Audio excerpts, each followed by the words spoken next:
Babylon's shadow, celestial balance, cosmic betrayal, cosmic chaos, underworld rising, divine wrath, eternal conflict, giants awaken, infernal might, shadowed thrones. The chapter captures the dramatic and destructive events of the Third Siege of Babylon, led by Cyrus the Great against the defiant city. As the Persian army storms Babylon's gates, they unleash a battle of unprecedented ferocity. Cyrus's forces, vast and determined, clash against Babylon's hardened defenders, who refuse to yield despite overwhelming odds. The battle escalates as a new, terrifying force emerges. Dragons summoned by Cyrus through the dark sorceress Ninmagus. The dragons, led by the formidable Zahallo, descend upon the battlefield, their flames wreaking havoc on both Persian and Babylonian forces alike. Zahallo's fire is otherworldly, consuming everything in its path with an intensity that transforms the battlefield into a hell's cape.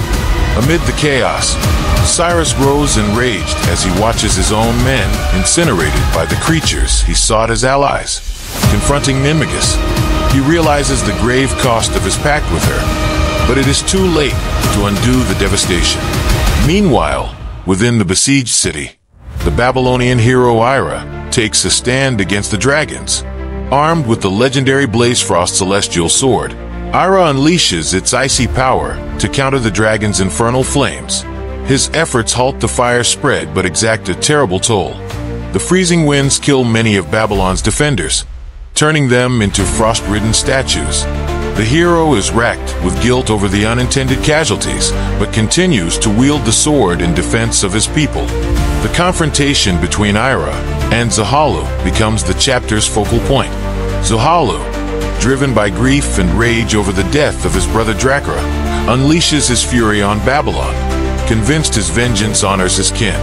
Ira, though weakened and injured by the dragon's fire, pushes forward with unrelenting resolve. Using the Blazefrost celestial sword, he creates barriers of ice to shield himself and the city.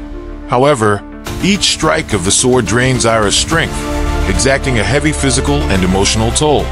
The climax occurs as Ira and Zahallo directly engage in combat. Zahallo, a massive and agile force, evades Ira's attacks, while the dragon's flames continuously test the hero's limits. Despite being burned and near collapse, Ira channels every ounce of his remaining power into the sword for a decisive strike. The chapter ends with the outcome of their battle uncertain, leaving the reader poised on the edge of anticipation. Ira's final desperate act of throwing the Blazefrost celestial sword culminates in a pivotal victory over Zahallo, the leader of the dragons. This time, the blade strikes true, piercing Zahallo's neck with icy precision. The dragon's mighty form succumbs to the sword's cold fire, freezing from within until it crashes to the battlefield, lifeless and encased in frost. The fall of Zahallo shakes the earth and signals a turning point in the battle. The remaining dragons, their leader defeated, let out anguished roars. However, fear overtakes their fury, and they retreat into the skies, leaving Babylon's battered defenders and Cyrus's decimated army behind. The battlefield is eerily silent as soldiers from both sides, awestruck and terrified, turn their gazes to Ira, who stands as a symbol of hope and destruction. Cyrus's defeat and frustration. From his vantage point, Cyrus watches his carefully laid plans crumble. His army is in ruins, his dragons have failed, and his sorceress ally, Ninmagus, offers no solace or intervention. As Cyrus demands answers, Ninmagus reveals a crucial limitation. She cannot enter Babylon. Her cryptic refusal to explain only deepens Cyrus's frustration, and he reluctantly orders a retreat, vowing to regroup and return. Ira's return to Babylon. Ira, severely wounded and physically exhausted, watches the Persian forces withdraw. The Blazefrost celestial sword, its power spent for the moment, weighs heavily at his side. Despite his injuries, he re-enters Babylon, finding the once vibrant city scarred by the battle. The people, fearful yet grateful, regard Ira with a mix of reverence and unease. The cost of the dragon attack is evident in the ruined walls, the smoldering ruins, and the lives lost. King Nabonidus greets Ira with gratitude but shares his concerns. He acknowledges Ira's heroism while lamenting the city's vulnerable state and the inevitable return of Cyrus. Ira, resolute, pledges to stand with Babylon and prepare for the challenges ahead. Despite his physical and emotional toll, he refuses rest, knowing the city's survival depends on swift action. Ira's solitude and struggle. As night falls, Ira seeks solace in Babylon's temple, a place that once brought him peace, but now symbolizes his unfulfilled desires.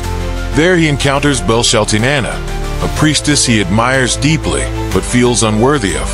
Her presence stirs a longing in him that contrasts with the battle-hardened resolve he displays elsewhere. Yet, her distant demeanor and silent grace create an emotional chasm he cannot bridge. Overwhelmed by his injuries and emotions, Ira collapses at her feet, the weight of his burden finally overcoming him. The Blazefrost celestial sword, a symbol of his strength and sacrifice, glows faintly at his side, embodying both his triumphs and the cost of his power. Ira regains consciousness in a tranquil chamber filled with the soothing scent of herbs and the soft glow of an oil lamp. Wounded and weak, he awakens to find Belshaltinana seated beside him. Her presence is calm yet enigmatic, marked by an unspoken tenderness that stirs Ira's emotions. Though he attempts to communicate, her silence remains, creating an unbridgeable gap that weighs heavily on his heart. Belshaltinana tends to Ira's burns with a gentle touch, her actions speaking volumes even as her lips remain sealed. Ira perceives the complexity of her emotions in the way she hesitates, her fingers trembling slightly as she cares for him. He longs to break through the silence, to hear her voice, and to share the love that has consumed him. Despite his vulnerability, Ira finds the strength to confess his feelings, whispering that he loves her, though he knows her devotion to the gods will keep her from reciprocating. A tearful connection. In response to Ira's heartfelt words, Belshaltinana momentarily falters, her hand still, and Ira senses the depth of her internal conflict. Though she remains silent, her body language betrays a flicker of emotion. For the first time, Ira sees tears in her eyes, a sign that his words have touched her deeply. As exhaustion overtakes him, he succumbs to sleep, hearing her voice call his name softly for the first time. Dawn and a gesture of understanding. Ira awakens to the soft light of dawn and finds Belshaltinana still by his side. The traces of tears on her face suggest that she, too, has wrestled with her emotions through the night. When their eyes meet, a silent understanding passes between them, unspoken yet deeply felt. For the first time, Belshaltinana reaches out and takes Ira's hand, a simple yet profound gesture that conveys all the love and pain she cannot voice. Though Ira has long accepted that her devotion to the gods will keep her from fully embracing a life with him, this moment of connection fills him with a sense of peace. He realizes that their bond transcends words and that her actions reflect a love she is unable to express openly.